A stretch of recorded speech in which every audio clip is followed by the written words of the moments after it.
तो अब चर्चा स्टार्ट करते हैं स्पेशली आपके यहाँ पर राजस्थान पॉलिटी के बारे में। और राजस्थान जो पॉलिटी है, एक तो जो भी विद्यार्थी राजस्थान राज्य व्यवस्था यहाँ पढ़ रहे हैं, किताब के मामले में आपके पास RSPSI वाली है तो भी काम चल जाएगा, और आपके पास EO की है तो भी काम चल जाएगा। तो अगर जिनके पास पहले से राजस्थान की किताब जो है वो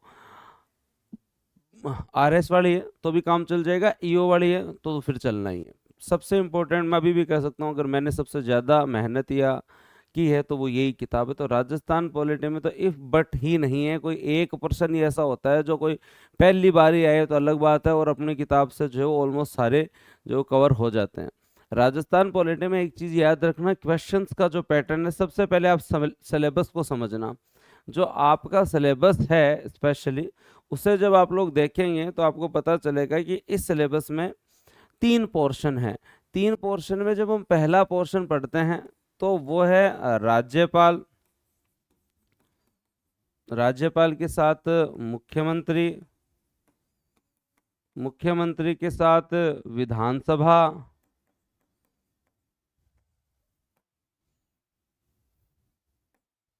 मंत्रिपरिषद,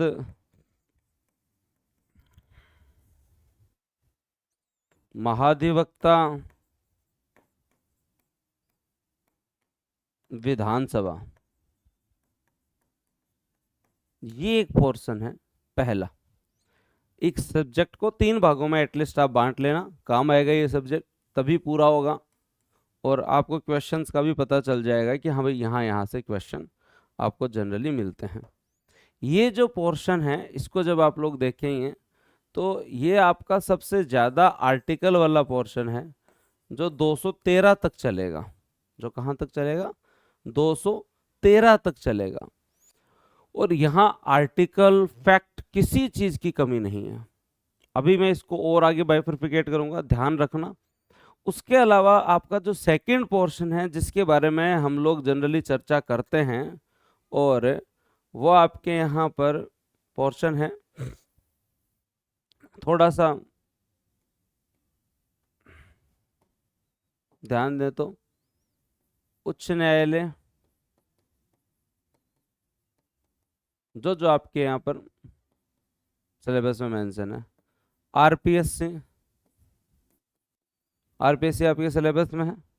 उसके अलावा जब आप लोग देखोगे तो पंचायती राज अगर और नगर निकाय अगर आप पढ़ रहे हो तो राज्य वित्त आयोग ना भी मेंशन है तो भी याद रखना।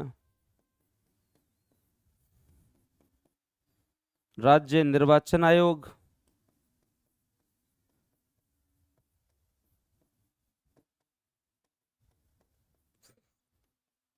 राज्य मानवाधिकार आयोग,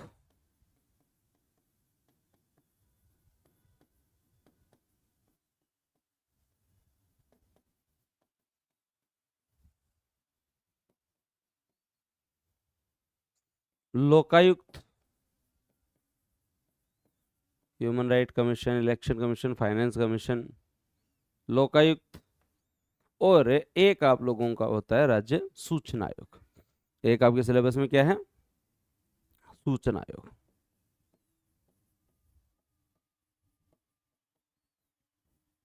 ये आपके सिलेबस का दूसरा पार्ट है। ये आपके सिलेबस का दूसरा पार्ट है। जिसको पॉलिटी में अच्छे नंबर लाने हैं उसको ये बाइफरफिकेशन सीखना पड़ेगा।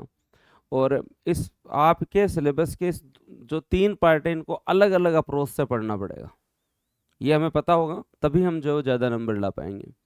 तो ये हाई कोर्ट, राजस्थान लोक सेवा आयोग, वित्त आयोग, निर्वाचन आयोग, मानवाधिकार, लोकायुक्त और आपका सूचना आयोग। फिर आपके सिलेबस में आता है पंचायती राज। क्या आता है? पंचायती राज हमें पढ़ना होगा, चाहे आप नगर पालिका की तैयारी करो। फिर आपको जो है वो नगर निकाय, बेसिक इंट्रोडक्शन, एक्ट अलग पढ़ रहे हो, क्या पढ़ना होगा? नगर निकाय, बेसिक इंट्रोडक्शन। बेसिक इंट्रोडक्शन मतलब आपको संविधान का 73वां व 74वां संविधान संशोधन भी पढ़ना है अच्छे से। उसके बाद जब आप लोग देखेंगे तो आपको यहाँ पर मिलेगा जिला प्रशासन, जिला प्रशासन, लोक नीति, पब्लिक पॉलिसी, नागरिक अधिकार पत्र, और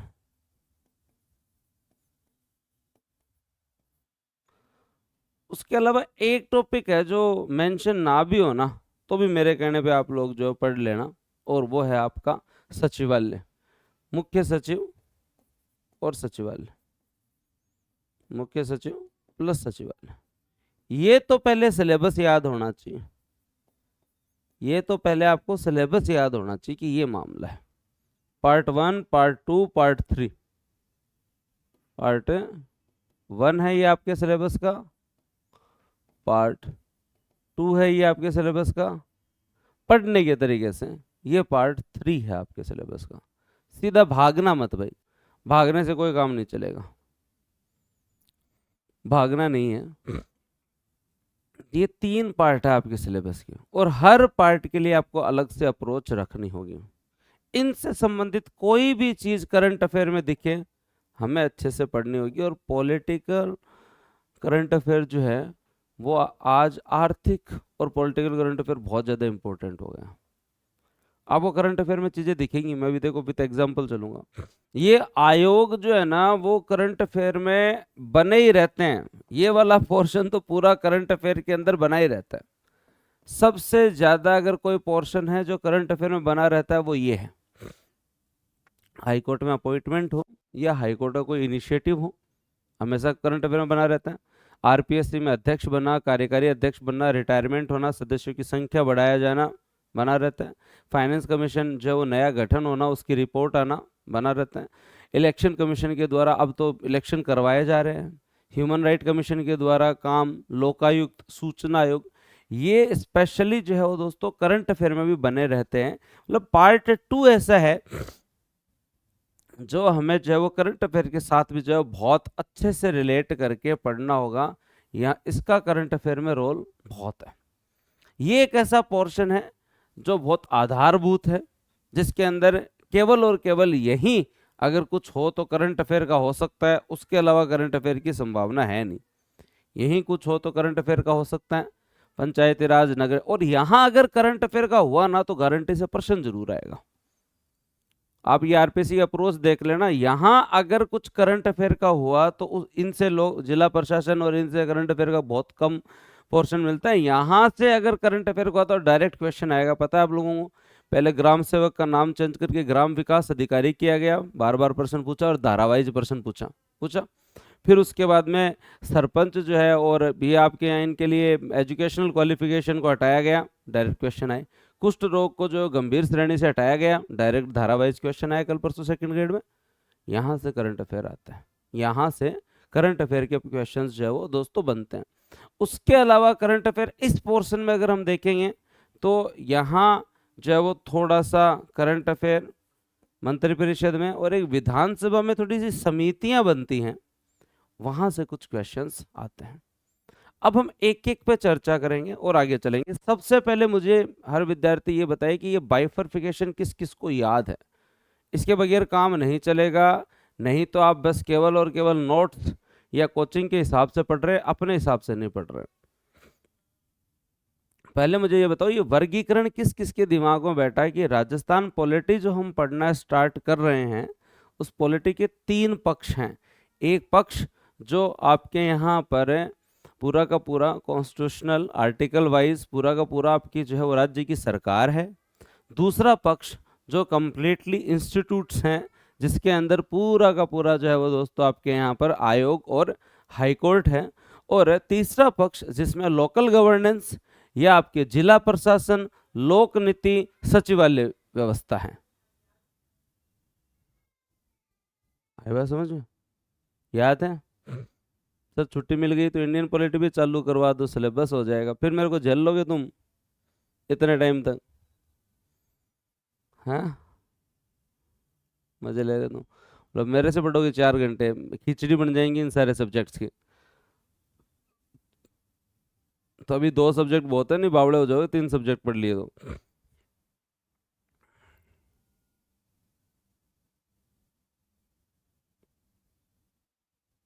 अब आगे चलते हैं और उसके बाद में पॉलिटी के बारे में जब पहले पार्ट पे थोड़ी सी चर्चा करते हैं। सबसे पहले पहले पार्ट पे थोड़ी सी चर्चा करते हैं। पहले पार्ट क्या है? पहला पार्ट जो राज्य सरकार से संबंधित है। अरे वाह, हाँ, पहला पार्ट जो राज्य सरकार से संबंधित है। और अगर हम लोग बात करें तो यहाँ पर राज्य की विधायिका और कार्यपालिका है। राज्य की विधायिका, राज्य की विधायिका और कार्यपालिका है। मतलब हम लोग जो है आर्टिकल 152 से लेकर 213 तक पढ़ेंगे। और इस पोर्शन में हमने ये देखा कि हम लोग आर्टिकल वाइज पढ़ेंगे, पूरी कार्यप्रणाली पढ़ेंगे। यहाँ इसमें दो चीज सबसे महत्वपूर्ण है, वो आपको समझनी होंगी। जो अभी आरपीएससी का ट्रेंड भी चल रहा है उसके बारे में भी हम लोग बात करेंगे। एक है यहाँ पर आप लोगों को संवैधानिक समझ होना। संवैधानिक समझ से मतलब है अनुच्छेद है क्या, अभिभाषण और विशेष अभिभाषण में क्या अंतर है, अधिकार और जो शक्ति के अंदर क्या अंतर है, विधानसभा विधान परिषद में क्या अंतर है, ये आर्टिकल जो लिखे हुए हैं इनका सरल अर्थ क्या है, और इनसे प्रश्न कैसे हम सही कर सकते हैं। और आप अगर यहाँ पढ़ रहे हो आप टेंशन ही मत लो। ये जो पहला पक्ष है वो है अनुच्छेद। पहला पक्ष है वो क्या है दोस्तों, आपके यहाँ पर अनुच्छेद। और वो हमें सारे पढ़ने होंगे और आर्टिकल को ही जब डिटेल से पढ़ेंगे तभी जाके मजा आएगा। चाहे आप राज्य के राज्यपाल से चालू कर दो, संविधान का भाग जो 6 है आपका, वो संविधान का भाग 6, इसके अंदर हम जो है वो सबसे पहले इस पूरे पोर्शन को पढ़ेंगे और हर डाउट को क्लियर करते चलेंगे कि पेंशन कहाँ से मिलेगी, वेतन कहाँ से मिलेगा, हर एक प्रावधान पे डिटेल से चर्चा करेंगे और उस पर हम डाउट नहीं रहने देंगे। और ये पोर्शन हर स्टूडेंट ऑलमोस्ट कवर कर लेता है। मतलब मेरा जहाँ तक मानना है 75% स्टूडेंट इस पोर्शन को कवर कर लेते हैं और सही भी इससे प्रश्न कर लेते हैं, है ना। यहाँ ज़्यादा बड़ी चुनौती नहीं है। और यह पहले टारगेटेड जो है हुआ करता था कि जहाँ से क्वेश्चन ज़्यादा आते थे, लेकिन इनके बगैर हम आगे चल ही नहीं सकते। पॉलिटी पढ़ने का मतलब ही है कि आर्टिकल पढ़े और उन्हें समझें। वो नहीं पता तब तक पॉलिटी की फील ही नहीं आएगी। मतलब इसके अंदर तो आप लापरवाही कर ही नहीं सकते क्योंकि हर विद्यार्थी इसे अच्छे से पढ़ रहा है। लेकिन यहाँ पर बात आती है व्यक्तित्व से संबंधित, और व्यक्तित्व से संबंधित मतलब फैक्ट से संबंधित, तथ्य से संबंधित। और यही एक पोर्शन है जो हमें दूसरों से आगे लेके जाएगा। और वो कौन सा है? राज्यपाल आज तक हमारे जितने भी रहे हैं, राज्यपाल आज तक हमारे जितने भी रहे हैं, मुख्यमंत्री आज तक हमारे जितने भी रहे हैं, विधानसभा पहली से हैं पूरी की पूरी, उप मुख्यमंत्री हमारे जो रहे हैं वो, विपक्ष के नेता हमारे जो रहे हैं, विधानसभा अध्यक्ष,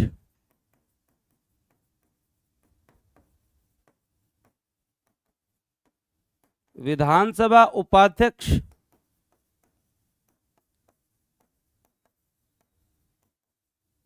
और प्रोटेम स्पीकर,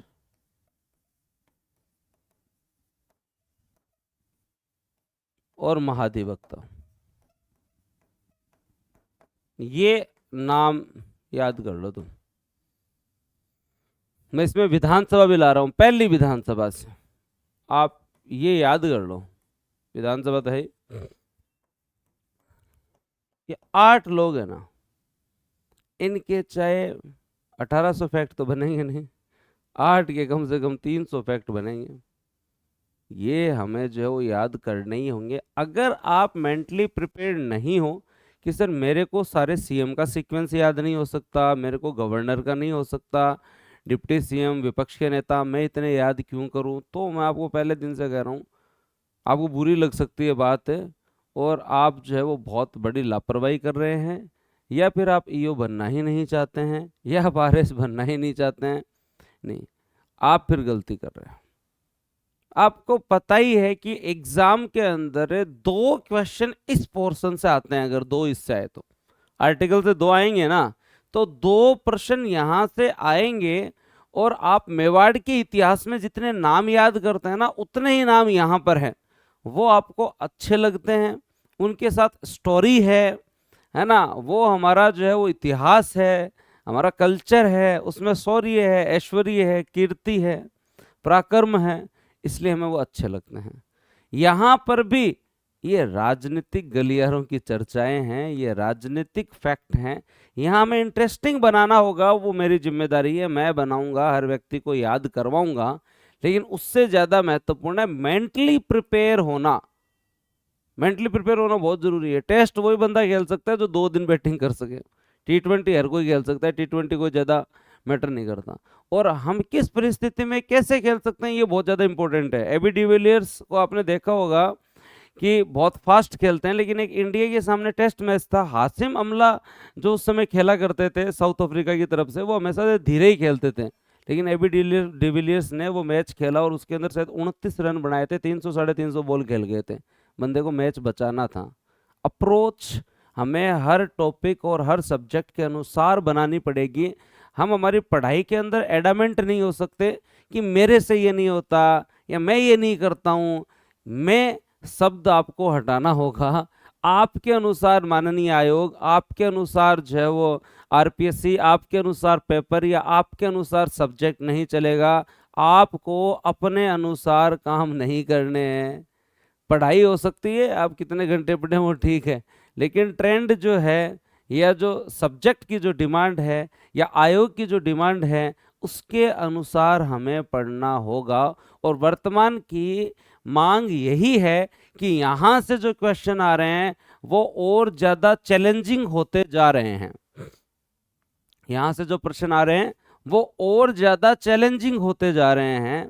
यहाँ वाले प्रश्नों की संख्या कम होती जा रही है, जिसे हम सबसे ज़्यादा पढ़ते हैं, सबसे ज़्यादा पढ़ते हैं। मतलब ये एक राज्य सरकार से संबंधित आपके जो भाग 6 है, ये चलेगा लगभग 1 महीने तो यही चलेगा। सबसे ज़्यादा टाइम टेकिंग ये है। आपकी पूरी राजस्थान पॉलिटी का, मैं आपको स्पेशली कह देता हूँ, आपको आपकी पूरी राजस्थान पॉलिटी का 65 से 70% टाइम यहीं लगेगा। 65 से 70% टाइम यहीं लगेगा, है ना। क्वेश्चन 50% ही आएंगे, प्रश्न 50% ही आएंगे। और ये जो आपके राज्यपाल, सीएम, विधानसभा, उप मुख्यमंत्री, विपक्ष के नेता, विधानसभा अध्यक्ष, उपाध्यक्ष, प्रोटेम स्पीकर और आपके एडवोकेट जनरल, महाधिवक्ता, इनसे संबंधित जितने फैक्ट हैं वो हमें आने चाहिए। नाम ही याद नहीं होने चाहिए, ये भी पता होना चाहिए कि ये मुख्यमंत्री साहब कहाँ कहाँ के जो है वो गवर्नर भी रहे हैं, ये राज्यपाल साहब हमारे आए हैं, ये लोकसभा अध्यक्ष भी रहे हैं क्या, ये दूसरी विधानसभाओं के अध्यक्ष रहे हैं क्या, ये किसी राज्य के जो है वो राज्यपाल भी रहे हैं क्या, ये भी हमें पता होना चाहिए। ये भी हमें पता होना चाहिए। और ये सारी चीजें जो है वो दोस्तों हम पर्सनालिटी वाले टॉपिक में पढ़ेंगे। और अब आरपीएससी अपने अगले ट्रेंड में जाते हुए इन लोगों की किताबें भी पूछ रही है। केवल यहां तक तो फैक्ट थे ही कि कौन हमारे यहाँ सीएम रहा, फिर वो गवर्नर भी रहा क्या, उनके समय ये प्रावधान किए गए क्या। विधानसभाओं से संबंधित भी हमें फैक्ट पढ़ने होंगे। पहली विधानसभा के चुनाव में क्या हुआ, कितने निर्दलीय थे, है ना, सबसे ज्यादा वोट से कौन जीता, पहला हमारा मंत्रिमंडल कैसा बना, क्या मामला था। गठबंधन सरकारें भी पढ़नी पड़ेगी, जनता दल भी पढ़ना पड़ेगा, कांग्रेस और भारतीय जनता पार्टी भी पढ़नी पड़ेगी, स्वतंत्र परिषद हो, है ना, प्रगतिशील दल हो, सारे दलों के बारे में हमें ध्यान देना होगा। और इस पोर्शन के अंदर फिर अगली बात आती है करंट अफेयर की। और हमें यहाँ किस प्रकार का करंट अफेयर पढ़ना होगा, किस प्रकार का करंट अफेयर पढ़ना होगा।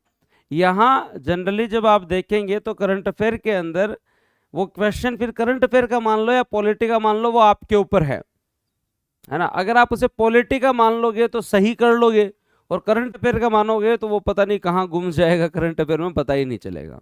सबसे पहला, अगर आपके यहाँ पर उस समय कोई समिति का निर्माण हुआ है, सबसे पहले समितियां कौन सी, जो राज्य सरकार के यहाँ जो स्थायी समितियां होती हैं उनके बारे में मैं बात कर रहा हूँ। हर साल 1 वर्ष के लिए गठन किया जाता है। अभी लोक लेखा समिति, प्राक्कलन समिति ए बी, सरकारी उपक्रम समिति, क्या क्या होती है इन सबको बात बताएंगे। लेकिन ये जो आपकी विधानसभा समितियां हैं, विधानसभा से संबंधित, ये हर 1 साल में बनाई जाती है और 1% जनरली देती है। उसके अलावा हमारे यहाँ और कौन सी समिति, अन्य जितनी भी समितियों का गठन किया जाए कैबिनेट के द्वारा, अन्य जितनी भी समितियों का गठन किया जाए, अन्य समितियां, जैसे हाल ही के अंदर जो है वो दोस्तों खेजड़ी और वृक्ष से संबंधित संरक्षण के लिए एक समिति बनी थी, बनी या नहीं बनी? इससे पहले आपके यहाँ पर पंचायती राज के पुनर्गठन की समिति बनी थी। अभी हाल ही में समान नागरिक संहिता की समिति बनी है, वो हो गई। उसके अलावा अब जब भी आपके यहाँ पर विंटर सेशन चलेंगे, जब भी आपके यहाँ पर जो है वो दोस्तों मानसून सत्र चलेगा, जो आपके 3 सत्र हैं, जो आपके 3 सत्र है, बजट सत्र, मानसून सत्र और शीतकालीन सत्र, तीनों चलते हैं।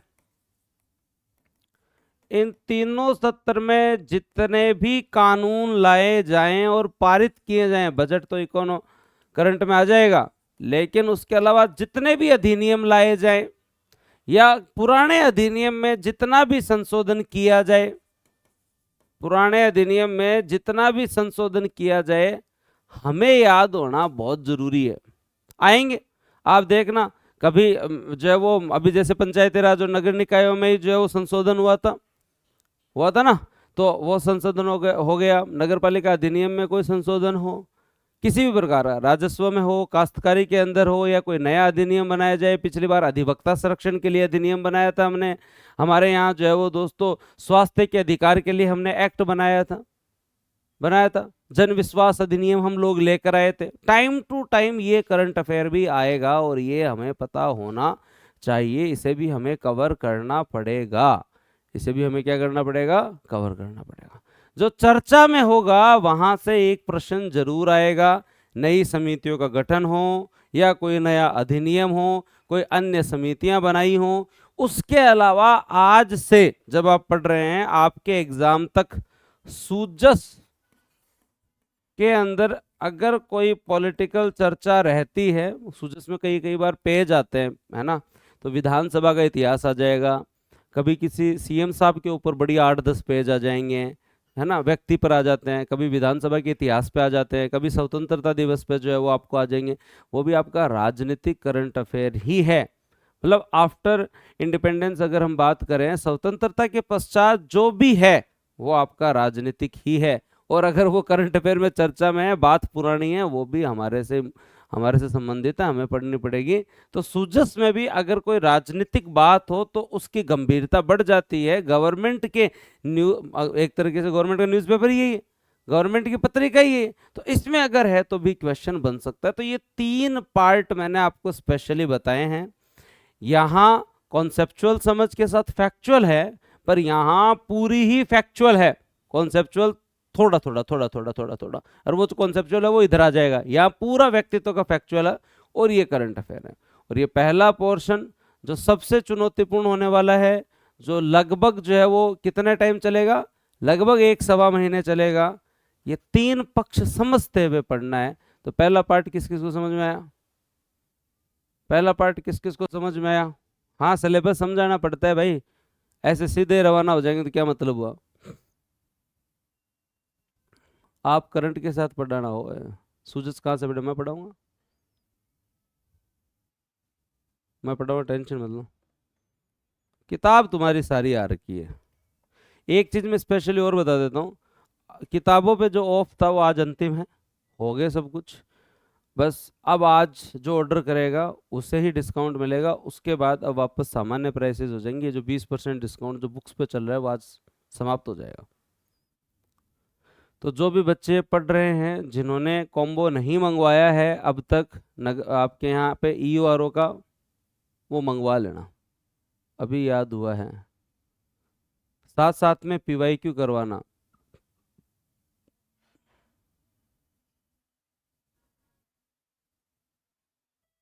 करवाऊंगा।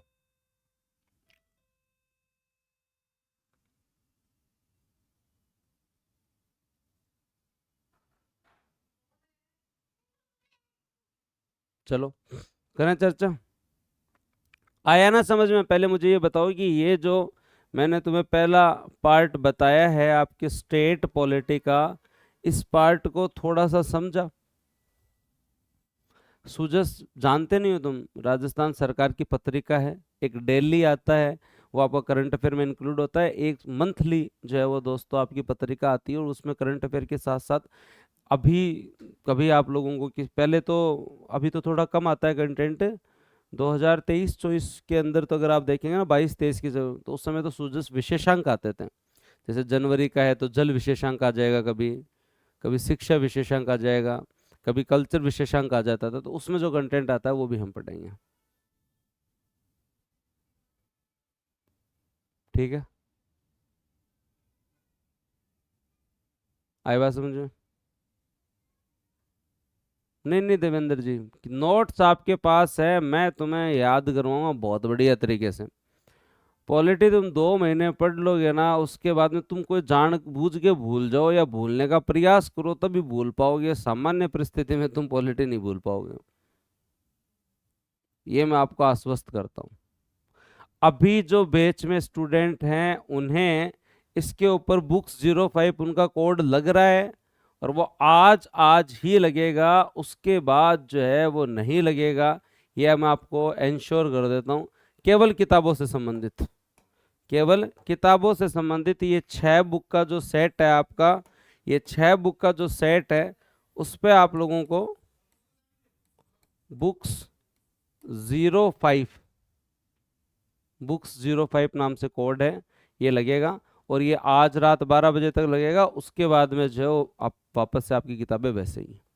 तो जो पुराने स्टूडेंट जुड़े हुए हैं, जिन्होंने अब तक एनरोल नहीं किया, वो अपने जो है वो 6 की 6 किताबें मंगवा सकते हैं। एक चीज, ये पहला पोर्शन आपने देखा, अब पार्ट बी की तरफ चलते हैं। अब पार्ट सॉरी पार्ट 2 की तरफ चलते, नहीं ए बी में कंफ्यूज हो जाओगे, है ना? सेकंड पार्ट आपकी पॉलिटी का जो है वो क्या है, उसके ऊपर बात करते हैं। यहाँ जितने भी चीजें हैं वो संस्थाएं हैं, यहाँ जितनी भी चीजें हैं वो संस्थाएं हैं। और स्पेशली अगर हम इंस्टीट्यूट के अंदर बात करें इन टॉपिक्स में, तो इनमें सबसे, आइए चर्चा करें, आ जाओ चर्चा करते हैं। अब इसमें भी मैं आपको बता देता हूं, इस पक्ष पे भी विद्यार्थी ध्यान देने लग गए हैं, इस पक्ष पे भी विद्यार्थी ध्यान देने लग गए हैं। जो संस्थाएं हैं जिसमें हमारा हाई कोर्ट हो चाहे आपके आयोग हो, इन पक्ष पे विद्यार्थी ध्यान देने लग गए हैं, इसमें कोई डाउट नहीं है। स्पेशली अगर हम लोग बात करें तो इसमें एक आपका उच्च न्यायालय का पोर्शन आता है, उच्च न्यायालय का पोर्शन आता है। उसके अलावा 2 आपके ऐसे आयोग आते हैं जो राज्य वित्त आयोग और राज्य निर्वाचन आयोग आता है। ठीक है, उसके बाद में आपका जो है वो सूचना आयोग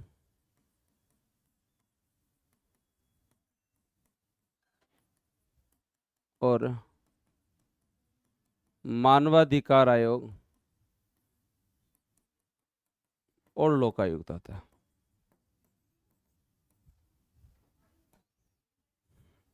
और एक आपका आरपीएस, एक आपका आरपीएस, एक आपका आरपीएस। इनको थोड़ा ध्यान से समझना। इतने ही है ऑलमोस्ट, मेरे हिसाब से 7 ही थे ना? आरपीएस वित्तीय मानव लोकायुक्त सूचना, हाँ ठीक। अब इनमें एक ध्यान देना, समझने की आपको कोशिश करनी पड़ेगी। सबसे पहले आपको ये देखना होगा कि संवैधानिक कौन है, वैधानिक कौन है। संवैधानिक और वैधानिक की परिभाषा क्या होती है? बहुत शब्द आते हैं आपके सामने, सांविधिक, संवैधानिक, वैधानिक, इन शब्दों को समझना पड़ेगा। जब आप हाई कोर्ट और आरपीएससी को देखेंगे तो ये जो है वो दोस्तों संवैधानिक है। संवैधानिक होने का मतलब संविधान में उल्लेख हो,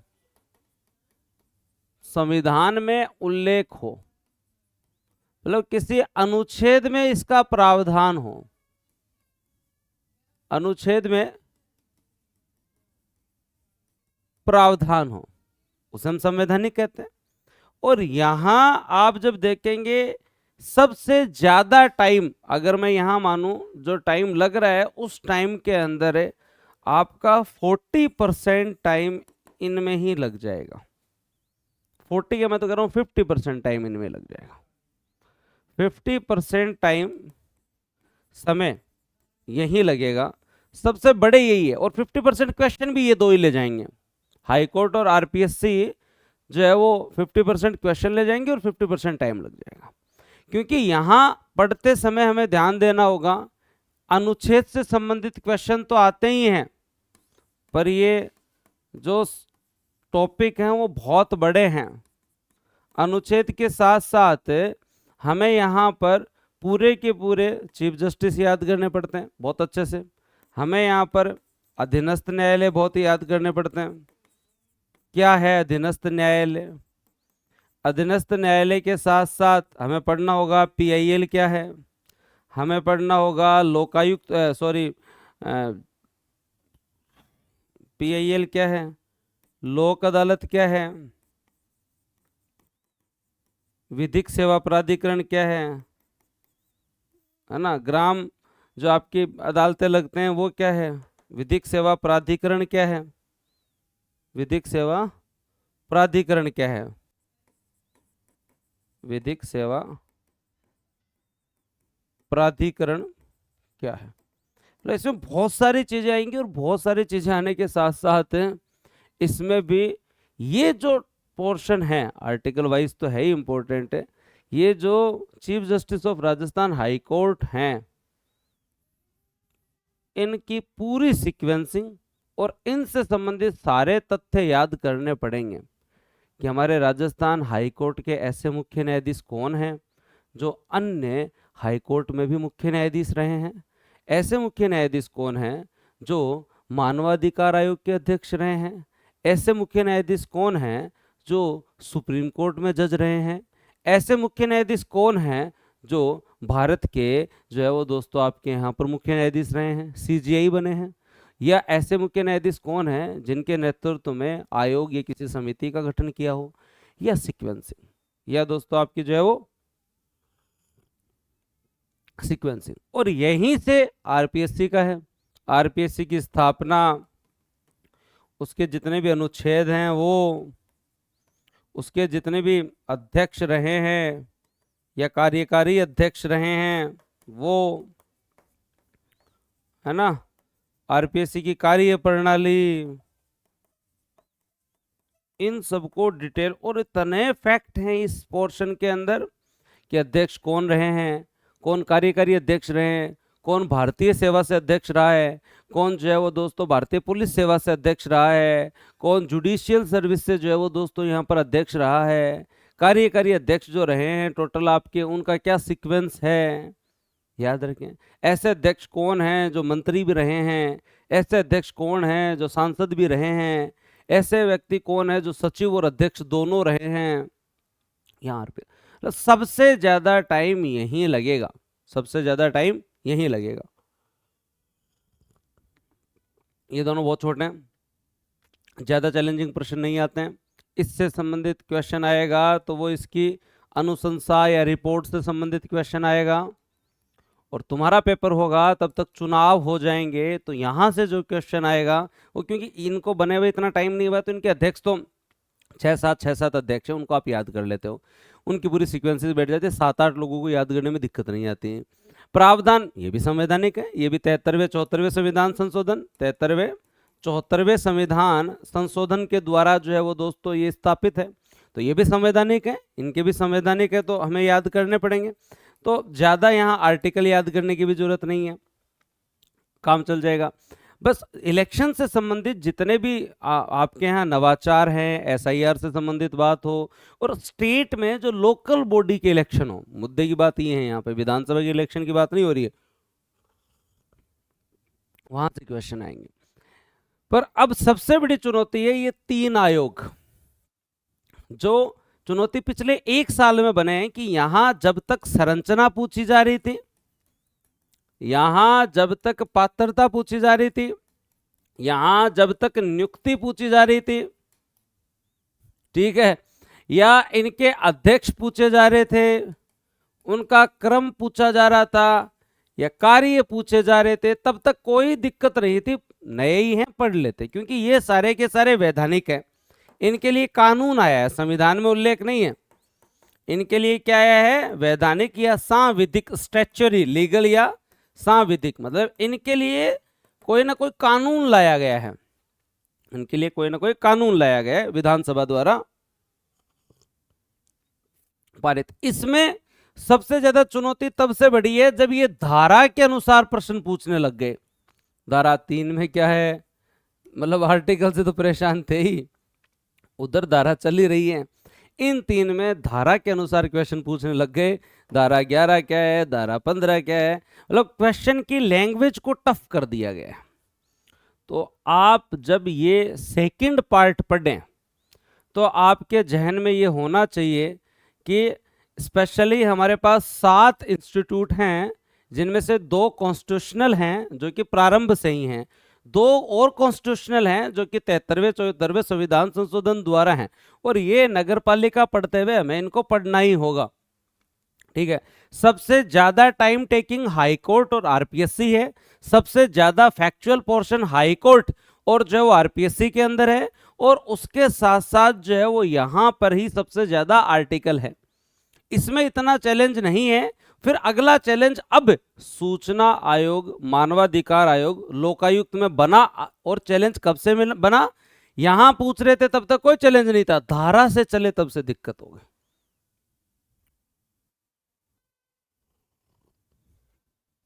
आज आपकी सभी किताबें बैच के विद्यार्थियों को उपलब्ध करवा दी जाएगी। आज हम एक टाइपिस्ट को बिठा के आपके लिए ईपीडीएफ ही तैयार करवा रहे हैं, क्योंकि कल तक इसलिए नहीं पहुंचे, आपकी करंट अफेयर की किताब जो प्रिंटिंग में गई है इस वजह से नहीं पहुंचे। 15 को ऑर्डर किए तो आज भेजेंगे, 15 को लास्ट दिन बहुत ज़्यादा ऑर्डर थे तो आज भेजेंगे, तो 15 को ऑर्डर किए बेटा 25 तक पहुंचेंगे।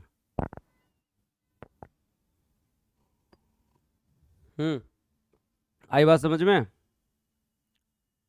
ये पोर्शन किस किस को समझ में आया ये बताओ मुझे।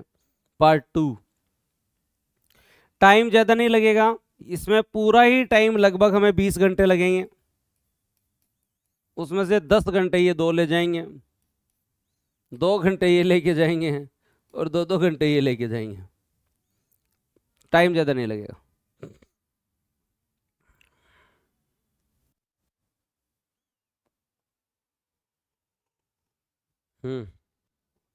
कैसा लगा? बढ़िया।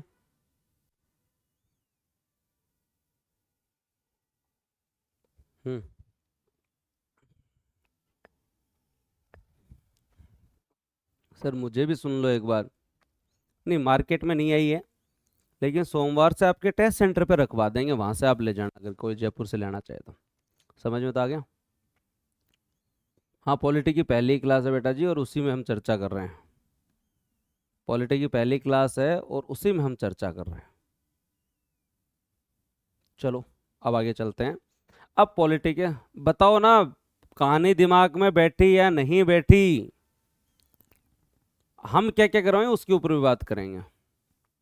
दिमाग में सब सभी विद्यार्थी जो भी पढ़ रहे हैं उन्हें मैं वापस सूचित कर रहा हूं, आपने ऑनलाइन जो बुक्स ऑर्डर की हैं उनको पहुंचने में थोड़ा समय लगता है, हम सरकारी महकमे के माध्यम से ही भेजते हैं, इंडियन पोस्ट से टाइम लगता है, वो सरकार के द्वारा लिया गया टाइम है, और हम आपको पहले ही कहते हैं कि कम से कम 15 दिन तक का पेशेंस रखें।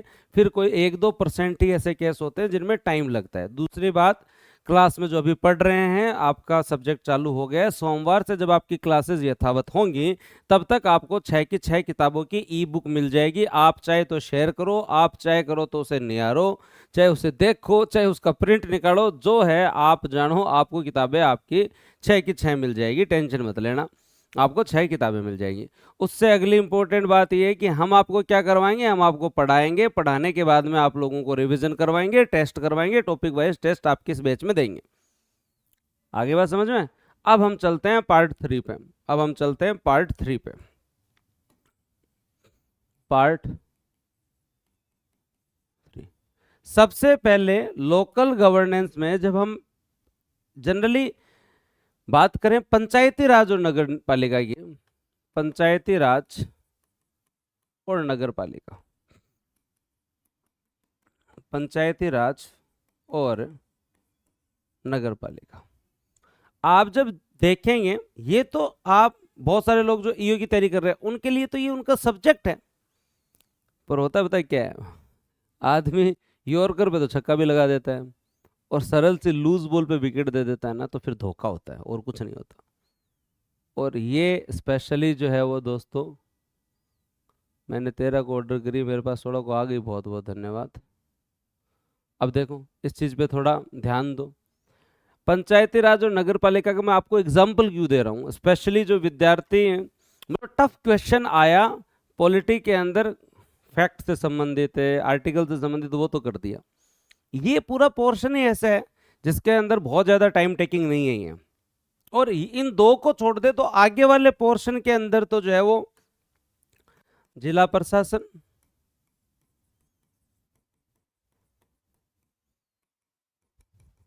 लोक नीति,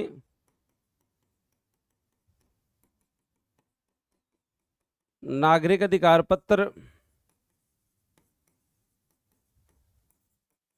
ये तो टाइम टेकिंग है ही नहीं और इनमें फैक्ट है ही नहीं, केवल लैंग्वेज का क्वेश्चन आता है। जिला प्रशासन में हम लोग बढ़िया तरीके से जो विकास प्रशासन पढ़ते हैं, कानून प्रशासन पढ़ते हैं, राजस्व प्रशासन पढ़ते हैं, हम डीएम के कार्य, उसके बाद में एसपी साहब के कार्य, एसडीएम क्या होता है, उसके साथ साथ जो तहसीलदार के क्या काम है और पटवारी के क्या काम है, उधर हम ग्राम सेवक तक के काम पे जाते हैं, संभागीय आयुक्त को पढ़ते हैं, ये सारी चीज़ें, ये ज़्यादा टाइम टेकिंग नहीं है, ये ही सबसे ज़्यादा टाइम टेकिंग है।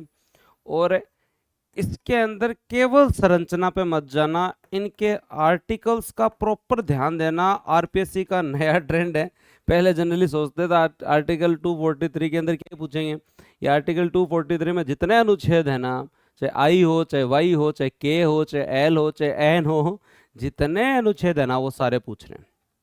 हिंदी में याद ना करो तो A B C D T तक याद कर लो, एक्स जेड तक जितने भी आपके हैं उनको आपको याद करना होगा। और अभी पंचायती राज और नगर पालिका से संबंधित कैसे समितियां बनी, किस तरीके से जो लोकल गवर्नेंस के लिए प्रयास किए गए स्वतंत्रता से पहले, फिर बलवंत राय मेहता समिति बनी, सामुदायिक विकास कार्यक्रम फ्लॉप हुआ, बलवंत राय मेहता समिति आई, अशोक मेहता समिति आई, एलएम सिंघवी समिति आई, है ना, नाथुराम मिर्धा समिति आई। उसके बाद में जो है वो दोस्तों हमारे यहाँ 73वां 74वां संविधान संशोधन पारित किया गया, लेकिन इससे पहले एक प्रयास भी किया गया था। पूरी की पूरी हिस्ट्री पता होनी चाहिए। फिर उस दिन के बाद पंचायती राज का क्या स्ट्रक्चर है, उसके कितने आर्टिकल है, उसको कितने सब्जेक्ट दिए गए, सब कुछ। नगर पालिका का क्या स्ट्रक्चर है, उसके कितने आर्टिकल है, उसको कितने अधिकार है, कौन से सब्जेक्ट दिए गए हैं, सब कुछ हमें इसमें पता होना चाहिए। इसमें सबसे ज्यादा टाइम लगेगा, उसके बाद टाइम कम ही लगेगा। ये आपको मैंने पूरी बात बता दी ना, बताओ मेरे को, किसी को डाउट हो सब्जेक्ट के वर्गीकरण से संबंधित तो मुझे बताएं। मेरे हिसाब से ये आपके लिए बहुत काम की क्लास है।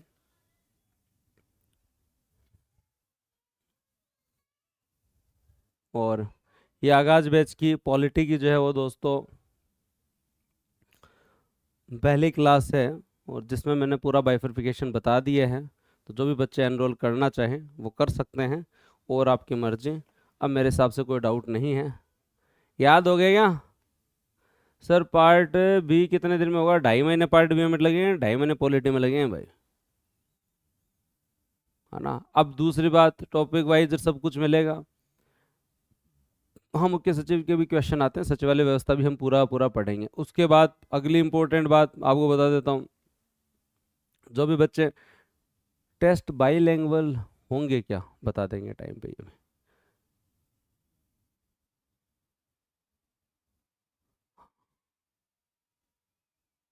बैठा दिमाग में, समझ में आया। 3 बजे आ जाना, 3 बजे। राजस्थान नगर पालिका अधिनियम 2009 की धारा 5 और 6 पढ़ेंगे, अच्छे से पढ़ेंगे।